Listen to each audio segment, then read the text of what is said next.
உண்மையாம் உபவாசம் எது?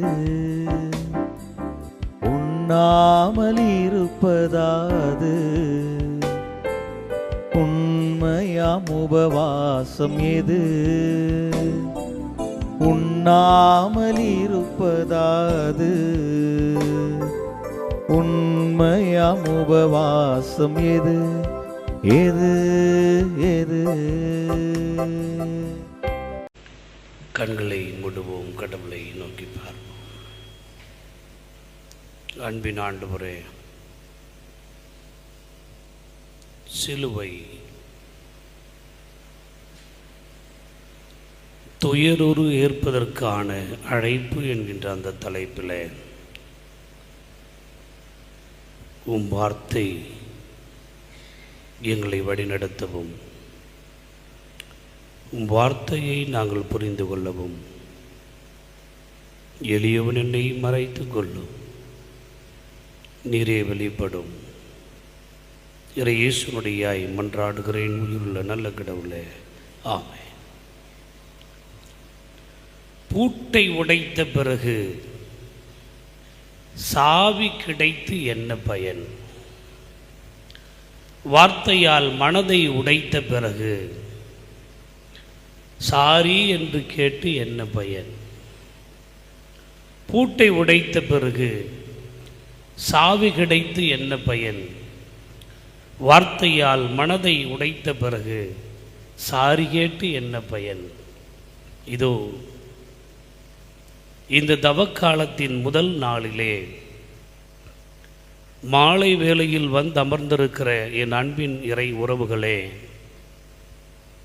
உங்கள் அனைவரையும் ஆண்டவராகிய இயேசு கிறிஸ்துவின் ஈடு இணையற்ற இன்ப திருப்பெயரிலே அன்போடு கூட வாழ்த்துகின்றேன், வரவேற்கின்றேன். ஒரு நீண்ட நெடிய பயணத்திற்கு பிறகு உங்கள் மத்தியில் வந்து நின்று இறைவனுடைய வார்த்தையை பகிர்ந்து கொள்வது எனக்கு மிகுந்த மகிழ்ச்சியை தருகிறது.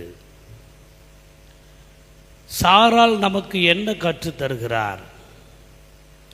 இந்த உலகத்தில் எல்லாம் முடியாமல் போனாலும் இறைவனால் எதுவும் முடியும் என்பதை கற்றுத் தருகிறார். ஆகார் என்ன கற்றுத் தருகிறார்? இந்த உலகத்தில் யாரும் நம்மை பார்க்காவிட்டாலும் கடவுள் நம்மை பார்த்து கொண்டிருக்கிறார் என்பதை கற்றுத் தருகிறார். அண்ணா என்ன கற்றுத் தருகிறார்? இந்த உலகில் நம்முடைய வார்த்தையை யாரும் கேட்காமல் போனாலும் நம் ஜெபத்தை கடவுள் கேட்கிறார், அவர் பதில் தருவார் என்பதை கற்றுத் தருகிறார். எஸ்தர் என்ன கற்றுத் தருகிறார்? வாழ்நாளின் காலங்களெல்லாம் வீணாக போனாலும் கடவுளின் காலம் வருகிறதே, அப்பொழுது நம்மை கண்டிப்பாக காப்பாற்றுவார் என்று கற்றுத் தருகிறார். பெரும்பாடுள்ள எஸ்தர் என்ன கற்றுத் தருகிறார்? நம்மிடத்தில் உள்ள எல்லா சொத்துக்களும் அழிந்து போனாலும் கடவுளின் மீது வைத்திருக்கிற நம்பிக்கையின் வித்து நம்மை நிச்சயமாக காப்பாற்றும் என்பதை கற்றுத் தருகிறார். தவக்காலத்தில் வந்திருக்கிற என் அன்பு உறவுகளே, இன்று நாம் படிக்க கேட்ட திருமறையின் பகுதியினுடைய ஆழம் இரண்டுமே அதிகமானது. கடவுள் இன்னல் இல்லாத இகத்து வாழ்க்கையை உங்களுக்கும் எனக்கும் அனுமதிக்கவில்லை. இன்பமே வாழ்க்கை என்றும் கற்றுத்தரவில்லை. துன்பமில்லாத வாழ்க்கை நம்மை தொடரும் என்று அவர் வாக்களிக்கவில்லை. துன்பத்தின் துயரத்தின் ஊடாகவும் உன்னுடைய வாழ்க்கையிலே நான் உன்னோடு கூட பயணிக்கிறேன் என்பதைத்தான் அவர் கற்றுத் தந்திருக்கிறார். எலியா ஒரு மிகப்பெரிய மாபெரும் தலைவர். எலியாவை நீங்கள் மறந்து இறைவாக்கு நூலை படிக்க முடியாது. மோசேயை மறந்து நீங்கள் நீதி சட்ட நூலை படிக்க முடியாது. இயேசுவை மறந்து நீங்கள் புதிய ஏற்பாடு என்று சொல்லுகின்ற புதிய உடன்படிக்கை நூலை நீங்கள் படிக்க முடியாது. ஆனால் நான் சொன்ன இந்த 3 பேருக்கும் ஒரே பொருத்தம் ஒன்று இழை ஓடிக்கொண்டே இருக்கிறது. எந்த யூதேயா பாலை நிலத்தில் மோசே 40 நாள் தவம் இருந்தாரோ, எந்த யூதேயா பாலை நிலத்தில் 40 நாள் எலியா தவம் இருந்தாரோ அதே பாலை நிலத்தில் இயேசு பிரானும் 40 நாள் தவம் இருந்தார். எனவே இந்த 3 பேருக்கும் ஒரு ஒற்றுமை இருக்கிறது. 3 பேரும் யூதேயா பாலை நிலத்தில் தவம் இருந்தார்கள். 3 பேரும் 40 நாள் தவம் இருந்தார்கள். 3 பேரும் நீர் அருகாமல் உண்ணாமல் தவம் இருந்தார்கள். ஆனால் இந்த 3 பேரையும் குறித்து இந்த தவக்காலத்தில் சிந்திக்கிற இந்த சிந்தனையுடைய சிறப்பு இருக்கிறதே, அதுதான் இன்றைக்கு நீங்களும் நானும் உங்களையும் என்னையும் கடவுள் நம்மை அழைத்து நமக்கு தரக்கூடிய மிகப்பெரிய அருள் ஆசியின் வார்த்தையாக கூட இருக்க முடியும். எங்கே இறக்கிறார் மோசே? மோசே மலை மீது இறக்கிறார். அதன் பிறகு அந்த மலையின் மீது மோசேயின் உடலை கீழே இறக்கி யோர்தானுக்கும் அந்த மலைக்கும் நடுவில் இருக்கிற சமபூமியிலே தான் கடவுள் அந்த மோசேவை அடக்கம் செய்கிறார். ஆக மோசே இறந்தது மலை மீது, அவரை கடவுள் கொண்டு வந்து அடக்கம் செய்தது யோர்தானுக்கும் அவர் இறந்து போன அந்த மலைக்கும் நடுவிலே அடக்கம் செய்கிறார். அதே இடத்திற்கு எலியாவை வா என்று அழைக்கிறார். எலியா யோர்தானை கடந்து சால்வையினால் அடித்து யோர்தானை பிரித்து அதே இடத்திற்கு வருகிறார். எங்கே மோசேவை அடக்கம் செய்தாரோ அதே இடத்தில் எலியாவை விண்ணகத்திற்கு எடுத்துக்கொள்கிறார். மோசேவை இறந்து போன பிறகு அந்த இடத்தில் அடக்கம் செய்தார். இறக்காமலே எலியாவை அந்த நெருப்பு சக்கர வண்டியிலே அவர் எடுத்துக்கொள்ளுகிறார் என்கின்ற திருமுறை தருகின்ற வாக்கியம் அதே இடத்தில்தான் இயேசு பிரானும் நோன்பு இருக்கிறார். நோம்பிருந்து சோதனைக்கு உட்படுத்தப்படுகிறார். சோதனையில் வெல்லுகிறார். வென்றவர் வார்த்தையால் வழிகாட்டுகிறார் என்கின்ற பேருண்மை இந்த 3 பேருக்கும் ஒன்றாகவே பயணித்து போகிறது. இந்த 3 பேருக்கும் ஒற்றுமை இருக்கிறது என்று சொன்னேன். ஆனால் இந்த 3 பேருக்கும் இருக்கிற ஒற்றுமை என்ன தெரியுமா? 3 பேரும் உண்ணா நோன்பு இருந்தார்கள். 3 பேரும் தவத்தை அனுசரித்தார்கள். 3 பேரும் ஜெபித்தார்கள். 3 பேரும் புசியாமல் குடியாமல் இருந்தார்கள். 3 பேரும் கடவுளோடு சஞ்சரித்தார்கள். 3 பேரும் ஒன்றாகவே இருந்தார்கள். எனவேதான் மறுரூப மலையிலே வேறு யாரையும் நீங்கள் பார்க்க முடியாது இந்த 3 நபர்களை தவிர. ஆக கடவுள் யாரோடு தன்னை அடையாளப்படுத்துகிறார், யாரோடு தன்னை ஐக்கியப்படுத்துகிறார், யாரோடு தன்னை உடன்பட செய்கிறார், யாரோடு தன்னை இணைத்து கொள்ளுகிறார், யாரோடு தன் இருப்பை இந்த உலகத்திற்கு அடையாளமாக காட்டுகிறார். 40 நாள் நோன்பு இருந்த மோசேவோடு, 40 நாள் புசியாமல் குடியாமல் இருந்த மோசேவோடு, 40 நாள் நோன்பு இருந்த எலியாவோடு, 40 நாள் நோன்பு இருந்த இயேசு பிரான் மறுரூப மலையிலே இந்த 3 நபர்களும் ஒன்றாக இருக்கிறார்கள். நோன்பு என்பதும் தவம் என்பதும் உண்ணாமல் இருப்பதென்பதும் இறைவேண்டுதல் செய்வதென்பதும் அத்தனை சாதாரணமான விடயம் அல்ல. இவ்வகையான பிசாசு நோம்பினாலும் ஜெபத்தினாலுமே ஒழிய வேறு ஒன்றாலும் போகாது என்கின்ற வார்த்தை கடவுளின் வார்த்தையாக திருமுறை உங்களுக்கும் எனக்கும் தருகிற வார்த்தை. இதுதான் நான் இன்றைக்கு சொல்ல போகிற செய்தியா? இல்லை. இதை அறிமுகமாக வைத்துக்கொண்டு இந்த நாளின் திருமுறை பகுதியிலே எலியா, யார் இந்த எலியா? இதே இன்றைக்கு படிக்க கேட்ட திருமுறையின் பகுதியில் 17ஆம் அத்தியாயத்தில் முதல் வாக்கியம் இப்படி சொல்லுகிறது. யார் இந்த எலியா?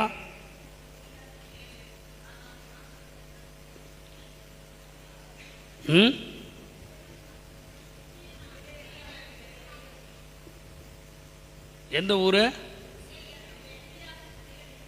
கீலேயாத் குடிகளிலே ஒருவனாக இருக்கிற எலியா. இவர் மிகவும் பிரசித்தி பெற்ற இறைவாக்கினர். இப்போது எலியாவை குறித்து இன்றைக்கு இந்த தலைப்பிலே நாம் பார்க்க போவதில்லை. எலியா என்கின்ற அந்த ஒற்றை சொற்றொடரிலே திருமறையின் ஒட்டுமொத்த சாரமும் அடங்கி இருக்கிறது. ஆனால் நாம் பார்க்க போவது இந்த எலியாவை எப்படி கடவுள் வழி நடத்துகிறார். ஏன் கடவுள் இந்த எலியாவை இவ்விதமாக வழி நடத்தினார்? அவர் தன் நாட்டில் இருந்தார், தன் நாட்டில் செல்வாக்கோடு இருந்தார். அவர் ஒரு இறைவாக்கினர். எப்படிப்பட்ட இறைவாக்கினர்? இறைவா, என்னை தவிர இந்த ஊரிலே ஒரு நல்லவனும் இல்லை, நான் ஒரே ஒரு நல்லவன் தான் இருந்தேன், என்னையும் சாகடிப்பதற்கு அவர்கள் தேடிக்கொண்டிருக்கிறார்கள் என்று ஜெபிக்கக்கூடிய வகையிலே இருந்த ஒரு நல்லவர். ஆனால் கடவுள் என்ன சொன்னார்? நீ முதல்ல ஏஞ்சி வெளியே வா, முதல்ல எழுந்து வெளியே வா. இன்னும் 7000 பேர் மேலே இருக்கிறாங்க நல்லவர்கள், நீ மட்டும் இல்லை, இன்னும் எவ்வளவோ பேர் இருக்கிறார்கள் என்று அவருக்கு சொல்லிவிட்டு அவரை பார்த்து ஒரு பட்டணத்து வாழ்க்கையிலே ஒரு தீர்க்க தரிசன வாழ்வு, ஒரு சொகுசான வாழ்க்கை, எல்லாம் கிடைக்கிற வாழ்க்கை, எல்லாம் இருக்கிற சூழ்நிலையிலே இறைவாக்கு சொல்ல போய் அந்த நாட்டினுடைய ராஜாத்தி அரசிலம் குமரி அந்த நாட்டினுடைய ராணி இவரை கொல்லுவதற்காக வகை தேடுகிறார். யார் அந்த ராணி? எங்கே இருந்து வந்தார்? அவர் சீதோன் தேசத்தினுடைய மன்னனுடைய மகள். அந்த மன்னனுடைய மகளை இப்பொழுது எலியாவினுடைய தேசத்தினுடைய அரசன் மனம் முடித்து வந்துவிட்டார். அந்த ராணி இப்பொழுது எலியாவுக்கு ஆகாபினுடைய மனைவி இப்பொழுது இங்கே அச்சுறுத்தலாக இருக்கிறார். கிடைத்தால் எலியாவை கொன்றுவிட வேண்டும் என்று ஆணை பிறப்பித்து ஆள் அனுப்பி அவளை தேடுகிறார். பயந்து போய் கர்த்தருடைய வார்த்தை அவருக்கு உண்டாகி நீ புறப்பட்டு போய் எங்கே போக வேண்டும் என்று சொல்லுகிறார். பட்டணத்தை விட்டு வெளியே போ, ஊரை விட்டு வெளியே போ, நாட்டை விட்டு வெளியே போ. உனக்கு எது சொகுசு, எது சிறப்பு, எது நல்லது, எது சிறப்பானது, இப்படி இருந்தால் நான் நன்றாக இருப்பேன், பிழைத்து கொள்வேன், நான் மிகவும் நன்றாக இருப்பேன், எனக்கு கஷ்டம் இருக்காது, கண்ணீர் இருக்காது, கவலை இருக்காது, துன்பம் இருக்காது என்று எது தனக்கு சிறப்பு என்று இந்த எலியா நினைத்தாரோ அதை விட்டு விட்டு வெளியே போ என்று சொல்லுகிறார். இது எலியாவால் ஏற்றுக்கொள்ள முடியவில்லை. அதிலேயும் அனுப்புகிற இடமாகிலும் பரவாயில்லை, ஒரு நல்ல இடத்துக்கு அனுப்புனா பரவாயில்லை, இந்த சர்ச் இல்லைன்னா வேற ஒரு சர்ச்சு, இந்த பாஸ்டேட் இல்லைன்னா வேற ஒரு பாஸ்டேட், இந்த இடம் இல்லை என்று சொன்னால் வேறு ஒரு இடம், ஒரு நல்ல இடத்திற்கு அனுப்பினால் பரவாயில்லை என்று நாங்கள் ஆயர்கள் யோசிக்கிறோமே. அப்படி இவர் நினைக்கலாம். என்ன சொன்னாரு? யோர்தானுக்கு எதிரிலே இருக்கிற கேரித் என்னும் நீரூற்றண்டைக்கு போ. யோர்தானுக்கு போ என்று சொல்லவில்லை. யோர்தானுக்கு போயிருந்தாலும் தண்ணீர் யோர்தானிலிருந்து அள்ளி மொண்டு குடித்திருக்கலாம். யோர்தானுக்கு போய் என்று சொல்லவில்லை. யோர்தானுக்கு எதிரிலே இருக்கிற கேரித்து என்னும் நீரூற்றண்டைக்கு போய் என்கிறார். அதற்கு அடுத்து என்ன சொல்லுகிறார்? இவர் போய் படுத்த இடம் ஏதாகிலும் ஒலிவ மரத்துக்கு கீழே படுத்தாரா, அல்லது பூர்ச மரத்துக்கு கீழே படுத்தாரா, ஆழ மரத்துக்கு கீழே படுத்தாரா, அத்தி மரத்துக்கு கீழே படுத்தாரா, தைல மரத்துக்கு கீழே படுத்தாரா? சூறை செடி, சூறை செடி என்பது முள்ளுகளால் நிறைந்தது, அப்படியே புஷ் என்று சொல்லுவார்கள். அப்படியே கூடாரம் போன்று தரையோடு வளர்ந்திருக்கக்கூடிய சூறை செடி, அதற்கு கீழ் படுக்கிறார். அதிலேயும் இவரால் நிம்மதியாக படுக்க முடியவில்லை. உணவு கொண்டு வருவதற்காக ஒரு தூதன் தட்டி எழுப்புகிறார். அந்த தூதன் தட்டி எழுப்பினால் ஒரு மயிலோ, ஒரு குயிலோ, ஒரு கழுகோ, ஒரு பருந்தோ, அல்லது அழகான பறவை ஏதாகிலும் வால் நீட்டமாக இருப்பது, அல்லது பெரிய கொக்கு, பெரிய வாத்து, ஒரு அன்னப்பறவை, இது போன்று ஒரு பறவை கொண்டு வந்து உணவு தரவில்லை. கொண்டு வந்து கொடுக்கிற அந்த பறவை கூட காக்காவாக இருக்கிறது. ஒரு காகம் கொண்டு வந்து உணவு தருகிறது. கடவுள் வழி நடத்துகின்ற விதத்தை பாருங்கள். நீங்களும் நானும் என்ன நினைக்கிறோம்? எனக்கு நல்ல வசதி, எனக்கு நல்ல வாய்ப்பு, எனக்கு நல்ல சொகுசு, எனக்கு கஷ்டமே இருக்கக்கூடாது, எனக்கு வியாதியே இருக்கக்கூடாது, எனக்கு துன்பமே இருக்கக்கூடாது, எனக்கு துயரமே வரக்கூடாது. எனக்கு கஷ்டம்னு வந்தா உடனே என்ன எக்கா உனக்கா, என்ன ஜபம் பண்ற, என்ன உபவாசங்கிற, இதில் வேற ஐயரு ஜபனு கூப்பிட்டா முன்னாடி போய் உட்காந்துக்கினே. சர்ச்சில் எதுனா ஒரு அனௌன்ஸ்மெண்ட் கொடுத்தா நீ இல்லை துண்டை காணாம் துணி காணான்னு தயாராகி போய் உட்காந்த, உனக்கா கஷ்டம், நம்ப முடியலக்கா. ஏற்கனவே வெந்து நொடிந்து ஒடிந்து போயிருப்பாங்க. அவங்கள பார்த்து இந்த வார்த்தையை சொன்னால் இன்னும் அவர்கள் ஒடிந்து போ. உனக்காக்கா, அங்கிள் உனக்கா, அண்ணா உனக்கா, எவ்வளோ நல்லவர் நீங்கள். கடவுள் உங்களை பார்த்து சோதிக்கிறாரு, உன் குடும்பத்தை பார்த்து இப்படி சோதிக்கிறாரு. என்ன ஜபம், என்ன உபவாசம், என்ன காணிக்க. ஐயரு கல்றன்னு கேட்ட உடனே கொண்டு போய் கொடுத்திய, ஐயரு ஞானோதயம் ஹாஸ்டல்னு கேட்ட உடனே கொண்டு போய் கொடுத்திய. உனக்கு போயா இவ்வளோ கஷ்டம், உனக்கு போயா இப்படிலாம் நடக்குது பார்த்தியா, நாங்களாம் கொடுத்தோமா பார்த்தியா, இன்னைக்கு வரைக்கும் கொடுக்கல பாரு. நாங்கள் எப்படி இருக்கிறோம் பார்த்தியா, ஒரு கஷ்டம் இருக்குதா எங்களுக்கு. கடவுள் வழி நடத்துகிற விதத்தை நீங்கள் பார்த்தால், யோர்தானுக்கு போங்கள் என்று சொல்லலாம், ஆனால் யோர்தானுக்கு போன்னு சொல்லலை. பட்டணத்துக்கு போன்னு சொல்லலாம், பட்டணத்துக்கு போன்னு சொல்ல, அது கூட சொல்கிறார் பாரு, சீதோன் நாட்டில் அதில் ஓரமாக இருக்கிற சாரிபாத்துன்னு ஒரு கிராமம், அங்கே போ. ஒரு பட்டணத்தில் சொன்னால் வேலூருக்கு போ, ஆரணிக்கு போ, விழுப்புரத்துக்கு போ, செங்கல்பட்டுக்கு போ, சென்னைக்கு போன்னு சொன்னால் பரவாயில்ல. என்ன போய் சேனூருக்கு போ, காசிக்குட்டிக்கு போ, அதுக்கு மேலே எதுனா ஒரு ஊருக்கு தான் அங்கே போன்னு சொன்னால் எப்படி சார்? கடவுள் இப்படியா நம்மை வழி நடத்துவது? என்ன என்ன சொல்ல விரும்புகிறார்?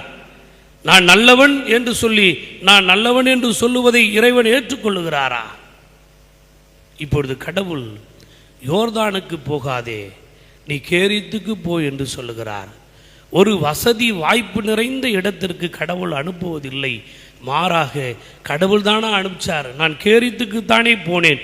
ஏன் கேரித்து காய்ந்து போனது? நான் கடவுள்கிட்ட ஜெபம் பண்ணி தானே இதை தொடங்கினேன், கடவுள்கிட்ட வேண்டி தானே இதை செய்த, கடவுள் தானே எனக்கு இது கொடுத்தாரு, கடவுள் தானே இதை அங்கீகரிச்சாரு, கடவுள் தானே என்னை வழிநடத்தினாரு. ஏன் எனக்கு இப்படி நடந்தது? எனக்கு இப்படி நடக்கக்கூடாதே, ஏன் எனக்கு இப்படி நடந்தது? யோர்தானுக்கு போய் என்று சொன்னால் ஆற்று நிறைய தண்ணீர் போகிறது, எடுத்து குடித்திருப்பேனே, என்னை கேரித்துக்கு போய் என்று சொன்னீர். கேரித்துக்கு பக்கத்தில் அது ஒரு நீரூற்று, மரங்கள் இல்லை, அழகான செடி கொடிகள் இல்லை, அங்கே இருப்பது சூறை செடி. அதற்கு கீழே போய் படுக்கிற, கல்லு மேல படுக்கிற, தவிச்சு போற. போதும் சாமி, இதற்கு மேல் எனக்கு வேணாம், என்னை விட்டுடு, என்னை எடுத்துக்கொள்ளும், நான் இனிமே வாழ்ந்து என்ன பண்ண போறேன்? ஏன்? நன்மையை அனுபவிச்சோமே, எல்லாவற்றிலும் கடவுள் நமக்கு எத்தனையோ நன்மைகளை செய்தாரே, எத்தனையோ வாழ்வு முறைகளிலே நம்மை தூக்கி நிறுத்தினாரே, விழுந்து போகிற இடங்களெல்லாம் நம்மை தூக்கி தூக்கி நிறுத்தினாரே. இப்பொழுது ஒரு சலிப்பு, இப்பொழுது கஷ்டமும் துயரமும் துன்பமும் வருகின்ற பொழுது ஒரு ஏமாற்றம். போதும் ஆண்டவரே, என்னை எடுத்துக்கொள்ளும், நான் வாழறதை விட சாவது மேல், எனக்கு சாவு வந்துடுச்சுன்னா ஒரே நாளில் நிம்மதியாக செத்து போவேன் என்று எல்லாரும் சொல்லுகிறார். ஆனால் கடவுள் என்ன சொல்லுகிறார் தெரியுமா? கடவுள் ஏன் இப்படி நடத்துகிறார் என்கின்ற அந்த நடத்துகின்ற முறை உங்களுக்கும் எனக்கும் தெரிந்தால், நீங்களும் நானும் புரிந்தால், அதை நீங்களும் நானும் அறிந்தால், இப்படிப்பட்ட வார்த்தைகளை நாம் ஒரு நாளும் பேச மாட்டோம். கடவுள் பாலை நில அனுபவத்தை உங்களுக்கும் எனக்கும் தருகிறார் என்று சொன்னால், பாடுகளின் வழியே தான் பரமனை காண முடியும். சிலுவை பாடுகள் இருக்கிறதே, அந்த சிலுவை பாதைக்கு ஓர் இடத்தில் முடிவு இருக்கிறது. சிலுவை பாதை என்பது நம் வாழ்க்கையின் கடைசி மட்டும் வந்து கொண்டே இருப்பதல்ல. திருநீற்று புதன் என்று அச்சடித்திருந்தோம், ஏன் சாம்பல் புதன் என்று அடிக்கவில்லை? சாம்பல் என்கின்ற வடமொழி சொல்லுக்கு தமிழிலே திருநீறு என்கின்ற வார்த்தை தான் தமிழிலே இருக்கிறது. இது ஒரு திருநீற்று புதன். இந்த சாம்பலை ஏன் மண்ணாக இருக்கிறாய் என்று சொன்னால், மண்ணு கூட ஒரு இடத்துல கொஞ்ச நேரம் தங்கி இருக்கும். ஆனால் இந்த சாம்பல் இருக்கிறதே, அந்த சாம்பல் ஓரிடத்திலும் தங்கி இருக்காது. நிலையில்லாத உலகில் நிலையில்லாத வாழ்க்கையைத்தான் நீங்களும் நானும் வாழ்ந்து கொண்டிருக்கிறோம். நிலையில்லாத உலகம், நிலையில்லாத உலகில் நிலையில்லாத வாழ்க்கை. இந்த நிலையில்லாத வாழ்க்கையிலே இந்த உடல் நிலையா? உடல் நிலை இல்லை. ஆனால் இந்த உடலுக்குள் இருக்கிற ஆன்மா இருக்கிறதே, அந்த ஆன்மா நிஜம், அந்த ஆன்மா உண்மை, அந்த ஆன்மாவில் இருக்கிற இறைவனுடைய உயிர் உண்மை. இப்பொழுது யோர்தானுக்கு போகாதே, நீ கேரித்துக்கு போ.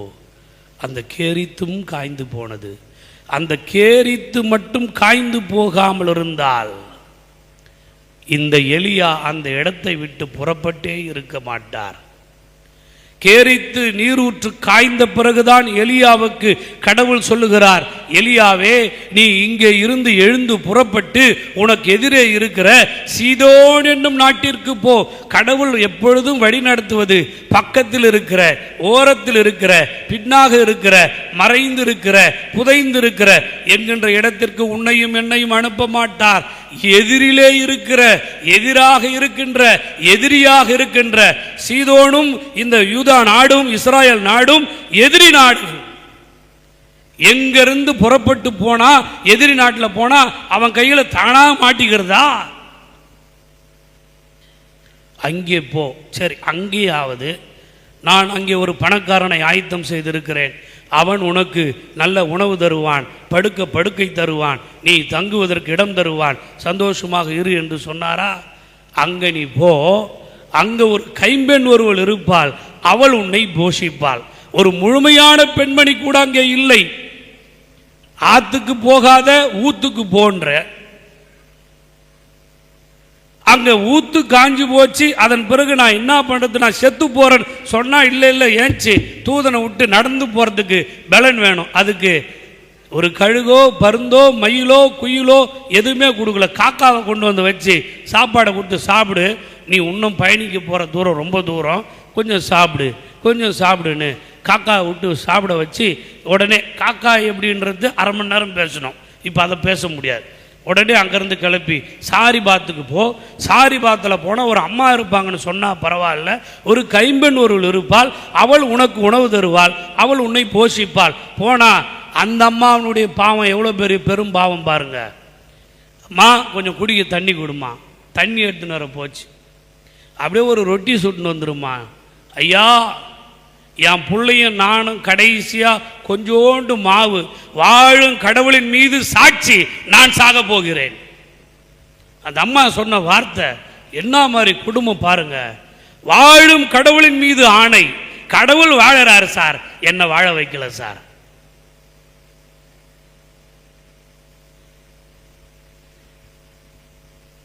பரவாயில்லம்மா, நீ போய் முதல்ல எனக்கு சுட்டு எடுத்துன்னு வந்து கொடு, ஏன்னா நானும் ஏற்கனவே சாக போகிறேன்னு சொல்லிட்டேன். அதனால் உங்கூடே சேர்ந்து நான் போனாலும் பரவாயில்ல, நான் ஊழியக்காரன், நான் உங்ககிட்ட சொல்கிறேன், போய் ஒரு ரொட்டியை சுட்டு எடுத்துன்னு வாம்மா. அந்த ஊழியக்காரன் சொன்ன வார்த்தையை கேட்டு அந்த அம்மா ரொட்டி சுட்டுன்னு வந்துச்சு. சாவப்போட அவங்க பொழைச்சிக்கினாங்க. ஏன் கடவுள் அந்த நாட்டிலிருந்து இந்த நாட்டுக்கு அனுப்புகிறாரு? ஏன் கடவுள் யோர்தான்லேயே இருந்தால் ஜில்லுன்னு காற்று வரும், மரத்துக்கடியிலே உட்காந்து அங்கேயே டென்ட் அடிச்சிருப்பார், நவுந்திருக்க மாட்டார். கேரியத்துக்கு போகணும், கொஞ்ச நாள் தண்ணி குடித்து பலத்தை வர வச்சுக்கின்னு, சாப்பாடை கொடுத்து பலத்தை வர வச்சு, அங்கேருந்து இப்போ அவரை நேராக சீதோன் நாட்டுக்கு போகணும். சீதோன் நாட்டினுடைய ராஜாவினுடைய மகள் இப்பொழுது அந்த நாட்டின் ராணி. ஆக அந்த நாட்டினுடைய ராணி என்று சொன்னால் முதல் பெண்மணி. இந்த நாட்டில கடைசி பெண்மணி யார்? ஒரு கிராமத்தில் சாரிபாத்தில் ஒரு ஓரத்தில் கணவன் செத்துட்டாரு, புள்ளைய நானும் செத்து போலான்னு கடைசி கட்டத்தில் வாழ்ந்து கொண்டிருக்கிற கடைசி பெண்மணி இந்த சாரிபாத்து விதவை, கைம்பெண், அன்பு தாய், வணங்க வேண்டிய ஒரு பெண், ஒரு புனிதமான தாய், ஊழியக்காரன் வார்த்தையை அப்படியே கேட்டு செஞ்ச தாய். ஊழியக்காரன் கேட்டார், நான் சாவ போகிறேன் என்று அவர்களுக்கு தெரிந்திருந்தாலும் பரவாயில்லம்மா, நான் சொல்கிறேன், நீ போய் செய்யுமான்னு சொன்னதை அப்படியே கேட்டு கீழ்ப்படிந்து நடந்த ஒரு அன்பு தாய். அந்த தாய் போய் ரொட்டி சுட்டுன்னு வந்து கொடுத்துச்சு. இந்த நாட்டில் இருந்த ராஜாவினுடைய பெண் அந்த நாட்டினுடைய ராஜாவினுடைய பொண்டாட்டியா வந்துட்டா. அந்த நாட்டினுடைய ராஜாவின் மனைவியாக இருக்கிற முதல் பெண்மணியால் ஊழியக்காரனுக்கு இப்பொழுது ஆபத்து வந்து விட்டது. எந்த நாட்டிலிருந்து வந்தவள் நீ? உன்னுடைய நாட்டிலேயே கடைசி பெண்மணியை வைத்து அந்த ஊழியக்காரனை நான் காப்பாற்றுவேன், நீ பார் என்று சொல்லி கடவுள் எந்த நாட்டின் முதல் பெண்மணியால் ஆபத்து வந்ததோ அதே நாட்டின் கடைசி பெண்மணியை வைத்து அந்த ஊழியக்காரனை காப்பாற்றுகிறார்.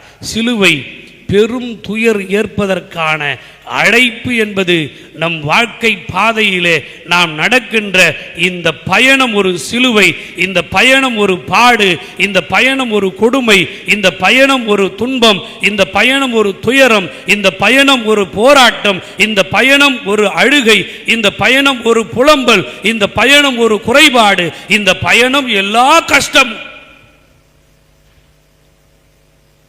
என் அன்பினரை மக்களே, உங்களையும் என்னையும் கடவுள் காப்பாற்ற வேண்டும் என்று நினைக்கின்ற பொழுது நீங்கள் நான் நினைக்கிற மாதிரி என்னை கடவுள் காப்பாற்ற வேண்டும், நான் எதிர்பார்ப்பதை போன்று கடவுள் என்னை காப்பாற்ற வேண்டும் என்று நாம் ஒரு மேப்பு போட்டு வைத்துக்கொண்டு, நாம் ஒரு வரைபடத்தை வைத்துக்கொண்டு, நாம் ஒரு எண்ணத்தை வைத்துக்கொண்டு, நாம் ஒரு எண்ணத்தை வண்ணத்தை வைத்துக்கொண்டு இப்படித்தான் என்னை கடவுள் காப்பாற்ற வேண்டும் என்று நீங்கள் வாழ்க்கையில் நினைத்தால் உங்களுக்கு வருவது ஏமாற்றம். நீங்கள் ஒன்றை மனதிலே நினைத்து கொண்டு எனக்கு கடவுள் இப்படித்தான் செய்ய வேண்டும், என் வாழ்க்கையில் இப்படித்தான் நடக்க வேண்டும், என் வாழ்க்கையில் இப்படித்தான் கிடைக்க வேண்டும், என் வாழ்க்கையில் இப்படித்தான் இருக்க வேண்டும் என்று நீங்கள் நினைத்தால் நிச்சயமாக நம்முடைய வாழ்க்கையில் வருவது ஏமாற்றம், ஏமாற்றத்தினால் வருவது கவலை, கவலையினால் வருவது துன்பம், துன்பத்தினால் வருவது துயரம், துயரத்தினால் வருவது நோய், நோயினால் வருவது சாவு, சாவினால் வருவது கடைசி வரைக்கும் மகிழ்ச்சியற்ற தன்மை தான் வாழ்நாளில் நமக்கு கிடைக்கும். ஆசீர்வாதன்றத பழைய ஏற்பாட்டிலையும் புதிய ஏற்பாட்டிலையும் நீங்கள் சரியாக புரிஞ்சுக்கணும். பழைய ஏற்பாட்டில் எது ஆசீர்வாதம் தெரியுமா? ஆடு மாடு இருக்கிறது, கோழி இருக்கிறது, பணம் இருக்கிறது, வெள்ளி பணம், தங்க பணம், நிலம், சொத்து, சுகம், பிள்ளைகள், வீடு, வாசல், இதுதான் பழைய ஏற்பாட்டில் ஆசீர்வாதம். ஆனால் புதிய ஏற்பாட்டில் ஆசீர்வாதம் என்பது மாறிவிட்டது. எப்படி? உனக்கு எது இருக்கிறதோ அதை இழந்து விட்டு வா, உனக்கு எது இருக்கிறதோ அதை கொடுத்து விட்டு வா, உனக்கு எது இருக்கிறதோ அதை இல்லாமல் ஆக்கி கொண்டு வா. இதுதான் புதிய ஏற்பாடு. பரலோகத்தின் கடவுள் ஆண்டவராக இயேசு கிறிஸ்து பரலோகத்தில் இருக்கிற எல்லா வசதியும் வாய்ப்பையும் விட்டுட்டு ஏழை வீட்டில் வந்து ஒரு மாட்டு கொட்டாயில் ஒரு கல்தூண் நிறைந்த இடத்துல சாதாரணமாக பிறக்கிறார் பாரு. அதுதான் புதிய ஏற்பாட்டின் ஆசீர்வாதம். எடுத்தவர்கள் படிங்கள் பார்க்கலாம். மத்தேயு 16:24.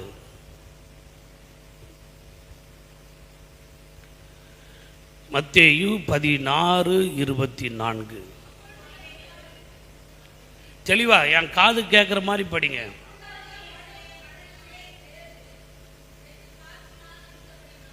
மா மத்தேயு 16:24 படிக்கிறீங்க? ஆ ஆ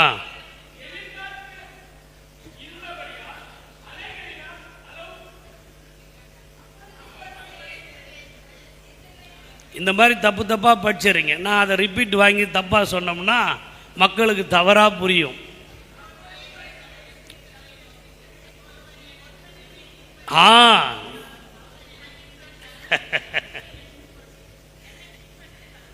அதாவது ஒரு முறை எனக்கு நல்லா ஞாபகம் இருக்குது. எபேசியர் 6:1 ஒரு அம்மா முன்னாடியே உட்காந்துன்னு அதை தப்பாக படிச்சிட்டாங்க. அப்படியானு அதை வாங்கி பின் வாங்கி சொன்னேன் நான். அதுக்கப்புறம் நீங்கள் வசனம் படிக்கும்போது நான் தெளிவாயிடுறேன். இயேசு கிறிஸ்து இப்பொழுது எருசலேமை நோக்கி போய் கொண்டிருக்கிறார். எருசலேம் நோக்கி ஏன் போகிறார்? அங்கே அவருக்கு சிலுவை தரப்பட போகிறது, அங்கே அவருக்கு பாடுகள் வரப்போகிறது. எப்போ முடிக்கலாம்? இன்னும் ஒரு 5 நிமிஷத்தில் முடிச்சிடலாமா? 5 மினிட்ஸில் முடிச்சிடுறேன். இப்பொழுது அவருக்கு சிலுவை பாடுகள் வரப்போகிறது. இதுவரை அவர் சிலுவையை சுமக்கவில்லை, சிலுவையை பார்த்திருப்பார். ஆனால் சிலுவை பாடு எத்தனை கொடூரம் என்பது அவருக்கு தெரியாது, சிலுவை பாடு எத்தனை துயரம் என்பது அவருக்கு தெரியாது. உலகத்தில் எல்லா மனிதனுக்கும் கொடுத்த சிலுவை பாடுகளை விட இயேசு பிரானுக்கு கொடுக்க போகிற இந்த சிலுவை பாடு முற்றிலும் வித்தியாசமானது. ஏன்? அவர் அப்பொழுதே சாக வேண்டும் என்பதற்காக அடிக்கப்பட போகிறவர். மற்றவர்கள் எல்லாம் கொஞ்சம் கொஞ்சமாக குத்துயிரும் கொலையுயிருமாக சாக வேண்டியவர்கள். இயேசு கிறிஸ்து மட்டும் அப்பொழுதே அடிக்கிற அடியில் செத்து போக வேண்டும் என்கின்ற நோக்கத்தோடு அதிகமாக அடிக்க போகிறார்கள். ரத்தம் பெருக்கெடுத்து ஓடப் போகிறது. எனவே இதுவரை சிலுவையே பார்க்காத இயேசு சிலுவையே பார்த்திருப்பார். சிலுவையினுடைய பாடுகளை பார்க்காத இயேசு, சிலுவையுடைய பெருந்துயரை ஏற்காத இயேசு, சிலுவையினுடைய பாடு மரணம் எப்படிப்பட்டது என்று ருசி பார்க்காத இயேசு சீடர்களை பார்த்து என்ன சொல்லுகிறார்? யாராயிலும் என்னை பின்பற்ற விரும்பினால் தன்னைத்தான் வெறுத்து தன் சிலுவை எடுத்துக்கொண்டு என்னை பின்பற்ற கடவன் என்று சொல்லுகிறார். லூக்கா 14 அதிகாரம் 27 வாக்கியம். லூக்கா 14:27. தன் சிலுவையை சுமந்து கொண்டு எனக்கு பின் செல்லாதவன் எனக்கு சீஷனாய் இருக்க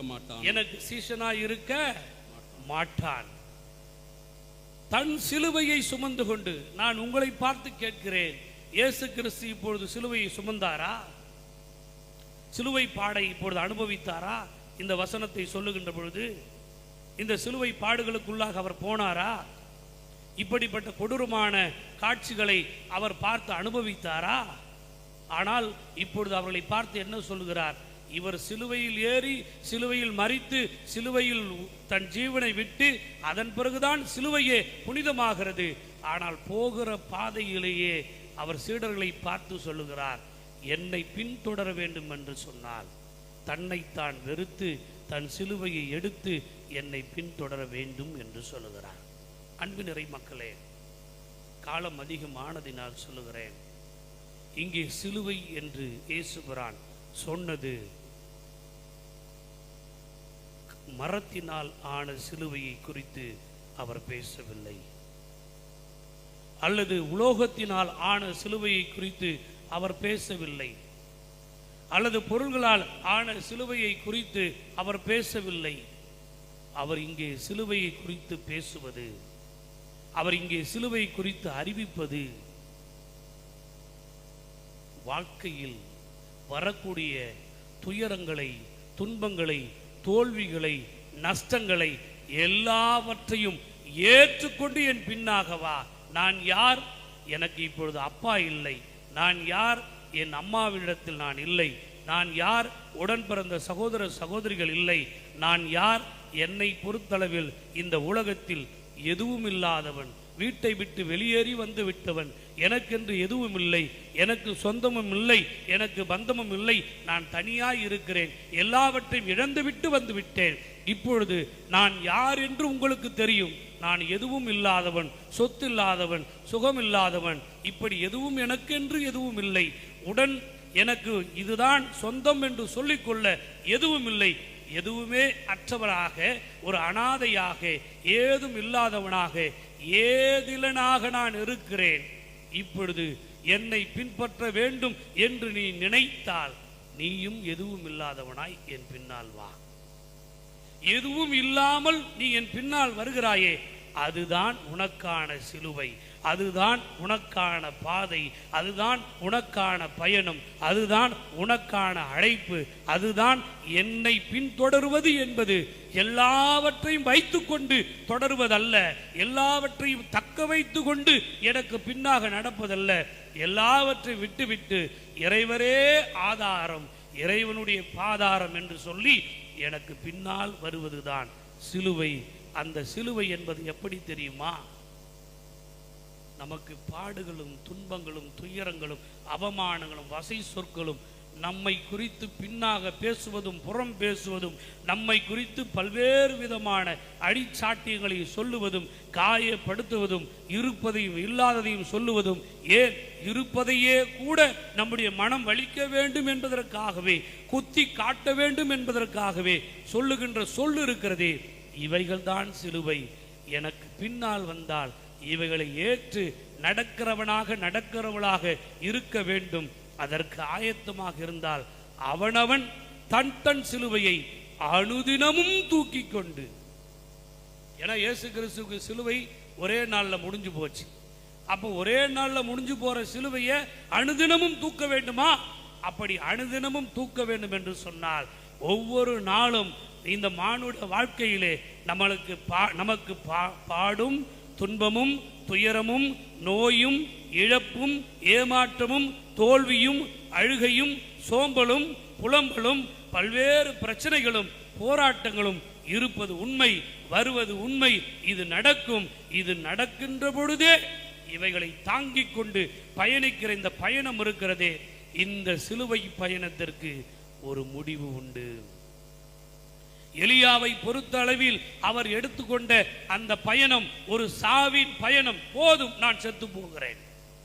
ஆனால் அவரை பாதியிலே சாக விடுவதற்காக அல்ல, யாரால் பிரச்சனை வந்ததோ அவர்களுக்கு முன்னால் உன்னை வாழ வைக்கிற வாழ்வின் கடவுள் நான் இருக்கிறேன், உன்னை கைவிட மாட்டேன் என்று சொல்லி அழைத்து சென்று சீதோனிலே வைத்து அவரை அந்த கடைசி தாயை வைத்து காப்பாற்றி தூக்கி நிறுத்தினாரே, அந்த கடவுள், இந்த கடவுள் நம் சொந்த கடவுள் இப்பொழுது உங்களோடும் என்னோடும் இருக்கிறார்.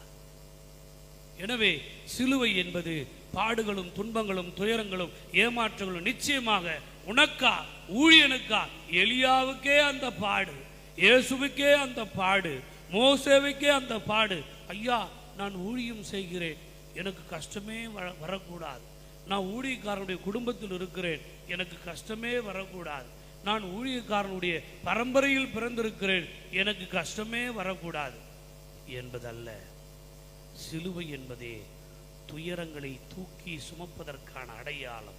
சிலுவை என்பது கழுத்திலே மாட்டிக்கொண்டு, தாலிகளிலே பொருத்தி கொண்டு, செயினிலே மாட்டிக்கொண்டு, காதுகளிலே மாட்டிக்கொண்டு, பனியன்களிலே டிஷர்ட்டிலே வரைந்து கொண்டு, அங்கு அடையாளங்களிலே போட்டுக்கொண்டு திரிந்து கொண்டிருப்பதற்கான அடையாள சின்னம் அல்ல, அது துயரங்களை ஏற்பதற்கான அழைக்கின்ற சின்னம்.